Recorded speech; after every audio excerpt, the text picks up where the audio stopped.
तुमच्या घरात माझी कन्या भाग्यश्री योजनेत अर्ज केलेल्या मुली आहेत का? आणि त्यांचे मिळायचे पैसे 2023 पासून अजूनही अडकूनच आहेत का? मग नीट ऐका. सरकारने थकीत माझी कन्या भाग्यश्री योजनेच्या प्रस्तावासाठी नवीन जी.आर. जारी केला आहे. भाग्यश्री योजनेतील 31 मार्च 2023 पर्यंतच्या थकीत प्रस्तावासाठी सरकारने सन 2025 मध्ये तब्बल 1 कोटी रुपये मंजूर केले आहेत. आणि सर्वात महत्त्वाची गोष्ट म्हणजे ही संपूर्ण रक्कम थेट एकात्मिक बालविकास विभागाकडे वर्ग करण्यात आली असून पात्र मुलींना पैसे देण्याची प्रक्रिया आता सुरू होणार आहे. नमस्कार मित्रांनो, मी ज्ञानेश्वर आणि तुम्ही पाहतात आपली सेस यूट्यूब चॅनल. आजच्या व्हिडिओमध्ये आपण पाहणार आहोत महाराष्ट्र शासनाचा 21 नोव्हेंबर 2025 रोजी जारी करण्यात आलेला अत्यंत महत्त्वाचा जी.आर. ज्यामध्ये माझी कन्या भाग्यश्री योजनेतील जुन्या लाभार्थ्यांचे थकीत पैसे देण्यासाठी सरकारने एकूण 1 कोटी रुपयांचा निधी मंजूर केला आहे. हा निधी कोणत्या खात्यातून देण्यात आला आहे, याची प्रक्रिया कोण पाहणार आहे आणि पैसे प्रत्यक्षात कधी मिळू शकतात याची संपूर्ण माहिती दिली आहे. मित्रांनो, तुम्ही बघू शकता सन 2025 या आर्थिक वर्षामध्ये माझी कन्या भाग्यश्री या योजनेसाठी निधी वितरित करण्याबाबतचा दिनांक 21 नोव्हेंबर 2025 रोजी निर्गमित करण्यात आलेला हा शासन निर्णय आहे. यामध्ये काय आहे ते थोडक्यात समजून घेऊयात. तुम्ही बघू शकता माझी कन्या भाग्यश्री ही योजना पूर्वी राज्यात लागू होती, पण मुलींच्या जन्मानंतर त्यांचे सर्वांगीण सक्षमीकरण करण्यासाठी सरकारने 1 एप्रिल 2023 पासून लेक लाडकी ही नवीन योजना सुरू केली. यासाठी 30 ऑक्टोबर 2023 रोजीच्या शासन निर्णयाद्वारे अधिकृत मान्यताही देण्यात आली.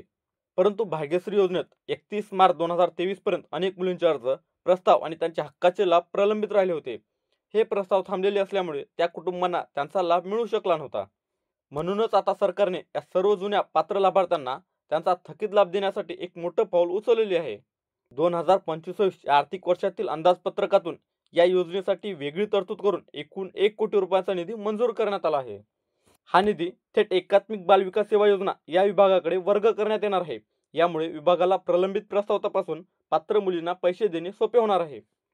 थोडक्यात भाग्यश्री योजनेतील 31 मार्च 2023 पर्यंतच्या सर्व जुन्या लाभार्थ्यांना त्यांच्या हक्काचा पैसा देण्यासाठी सरकारने 1 कोटी रुपयांची विशेष मंजुरी देऊन प्रक्रिया वेगाने पूर्ण करण्याचे निर्देश दिले आहेत. या जी.आर.मध्ये एक महत्त्वाची जबाबदारी एकात्मिक बालविकास सेवा योजनाच्या आयुक्त यांना दिली आहे. 31 मार्च 2023 पर्यंत माझी कन्या भाग्यश्री योजनेअंतर्गत प्राप्त झालेल्या सर्व प्रलंबित प्रस्तावांची त्यांनी पूर्ण छाननी करावी. म्हणजेच कोण पात्र आहे, कोणाचा प्रस्ताव योग्य आहे आणि कोणत्या प्रकरणांना लाभ द्यायचा आहे याची 100% खातरजमा त्यांनी करायची आहे. ही तपासणी पूर्ण झाल्यावर शासनाने मंजूर केलेला निधी संबंधित लाभार्थ्यांना योग्य त्या पद्धतीने वितरित करावा असे स्पष्ट निर्देश दिले आहेत. म्हणजेच विभागाने प्रलंबित प्रस्तावांचे निरीक्षण करून शासनाने सांगितलेल्या प्रक्रिया आणि नियमानुसार हा निधी पात्र मुलींच्या खात्यावर वर्ग करायचा आहे. म्हणजे थोडक्यात सांगायचं तर हा जी.आर. जारी होण्यापूर्वी वित्त विभागाने यातील सर्व आर्थिक तपशील, निधीची उपलब्धता आणि तरतूद याची छाननी करून 7 नोव्हेंबर 2025 रोजी अनौपचारिक मंजुरी दिली. या मंजुरी आधारित महिला व बालविकास विभागाने हा शासन निर्णय अधिकृतपणे काढला आहे. त्यामुळे योजनेतील थकीत निधी देण्याची प्रक्रिया आता कोणत्याही अडथळ्याशिवाय सुरू होऊ शकते.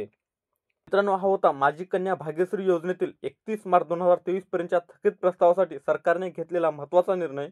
फायनान्स विभागाची संमती मिळाल्यामुळे आता या 1 कोटी रुपयांच्या निधीची अंमलबजावणी जलद गतीने होण्याची अपेक्षा आहे. धन्यवाद.